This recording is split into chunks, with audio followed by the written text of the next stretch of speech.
नमस्कार, माझ्या क्रिकेट कुझिन कारवा चॅनलवर आपलं पुन्हा एकदा स्वागत. आज आहे 22 जानेवारी 2025. म्हणजे आज बरोबर 1 वर्ष पूर्ण होतं आहे. कशाला? तर अयोध्येत जे भव्य राम मंदिर उभं राहिलं त्याचं उद्घाटन झालं 22 जानेवारी 2024ला. त्याला आज 1 वर्ष होतं आहे. म्हणजे रामलल्लाच्या नवीन घराचा हा पहिला वाढदिवस आपण म्हणू शकतो.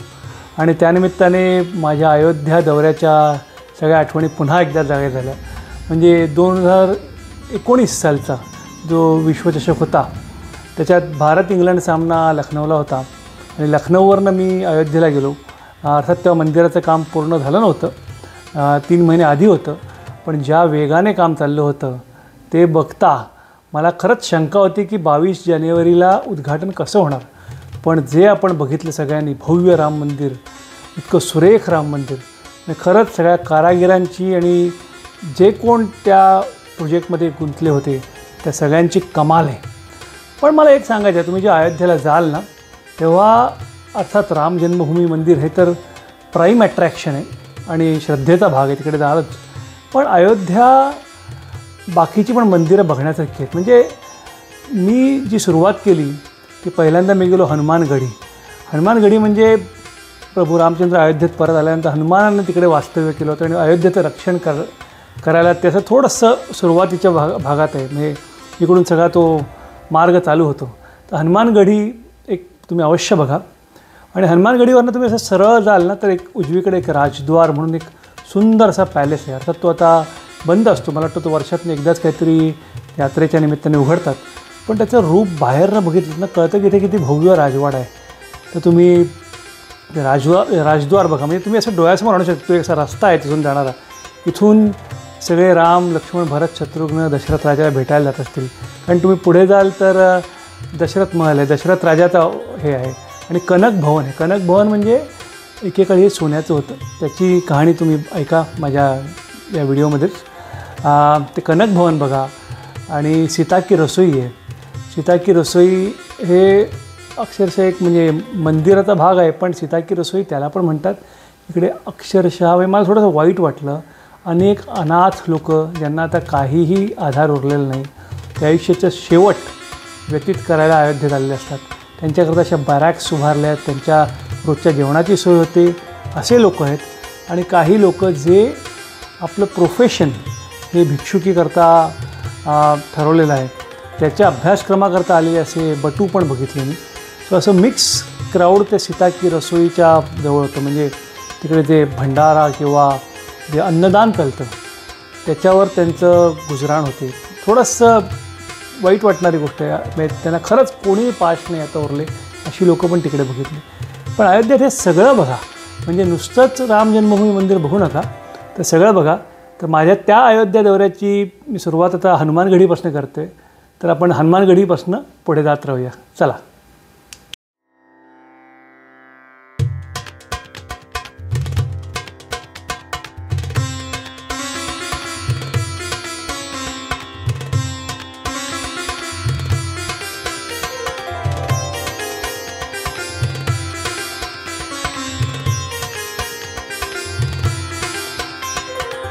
जो आहे अयोध्येचं सर्वात सुंदर महल कनक भवन म्हणतात.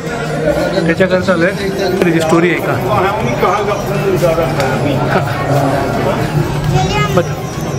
राजा दशरथ जी ने कैकेयी जो सोने से मढ़ा हुआ था, जब राम विवाह हुआ और सीता मैया पहली बार अयोध्या में आई तो कैकेयी माँ ने ये सबसे सुंदर महल जो सोने से मढ़ा हुआ कि सीता माँ को मुंह दिखाई में गिफ्ट कर दिया. अच्छा. हाँ, तब से राम सीता जिस महल में रहते थे, ये राम जी और सीता मैया के एक महल है, बाद इनको मिला गिफ्ट. और इसी स्थान पर पूरा सोने का था. हाँ, सोने का था. त्रेता युग में. त्रेता युग में जी पूरा सोने का महल. जी, सोने का महल. ये नाम पड़ा कनक. हाँ, इसलिए कनक भवन भी है. और इसी महल में प्रभु रामचंद्र जी शादी के बाद रुकते थे. अच्छा. हाँ, ये उनका विश्राम स्थल है. तो कैकेयी इधर फिर रहने नहीं, वो नहीं रहने हैं. मतलब जब भी वो विवाद हुआ जब भी वो त्रेता के बाद पहले कैकेयी माँ ने इनको मुँह दिखाई में दिया. तो हाँ, विवाद तो बाद में हुआ. त्रेता युग में जब भी कैकेयी ये पहले मुझे दिखाई का ये मंदिर। जी ये महल दिया था सीता माँ को, तब से राम सीता जी इसी महल में रहते थे। और इसी महल से वो वनवास चले गए। और यहाँ पे प्रभु राम जी का चरण पादुका है। अच्छा। जो भरत भैया ने यहाँ रख कर अयोध्या का राजपाट किया। अच्छा, ये वो यहाँ है जी, ये चरण जो आपको मूर्ति दिखाई देंगे वो राम सीता राम सीता राम सीता, उनके अलावा कोई नहीं, ओनली राम सीता जी हैं। अच्छा,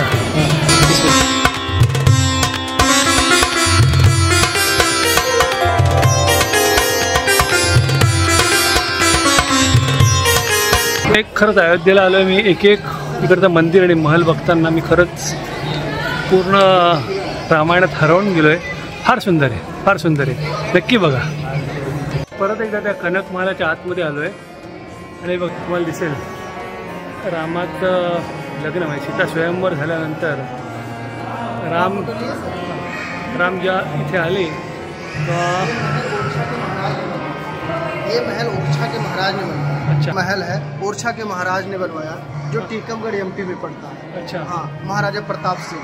अच्छा, उन्होंने बनवाया। सबसे पहले इस मंदिर का लवकुश ने निर्माण किया, उसके बाद विक्रमादित्य ने किया, वृषभान महाराज ने किया, उसके बाद महाराजा प्रताप सिंह ओरछा के टीकमगढ़ ने द्वारा इस सुंदर सा महल बनाया गया है, जहाँ प्रभु रामचंद्र जी को राजा माना जाता है। और इस महल में 9 बजे के बाद किसी यात्री को रुकने का अलाउ नहीं है। अच्छा। हाँ, सभी को बाहर निकालकर ऐसा माना जाता है कि प्रभु रामचंद्र जी रात में यहाँ आते हैं विश्राम करते हैं सीता मैया के साथ। ये सुंदर सा महल है अयोध्या का सबसे सुंदर महल तर आहेच। आणि दुसरं म्हणजे एक दाखवतो तुम्हाला, आतमध्ये इथे ज्या मूर्ती आहेत ना, मग इतके महल असतात, राजवाडे असतात, पण हे बघा त्या आतमधल्या ज्या मूर्ती आहेत ना, इथे फक्त राम सीता आणि राम सीता, दोन पेअर्स आहेत, राम सीता आणि राम सीता।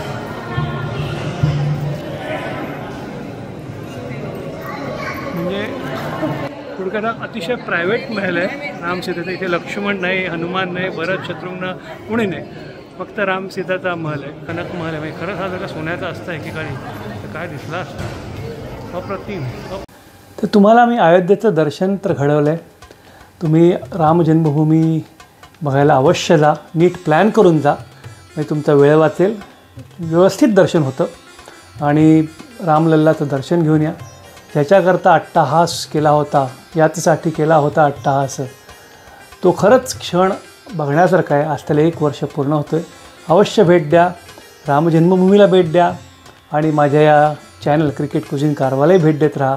हा व्हिडिओ तुम्हाला आवडला असेल तर लाईक शेअर करा, सबस्क्राईब करा आणि या माझ्या चॅनलवर नवनवीन ठिकाणी परत आपण तुम्हाला भेटत राहू।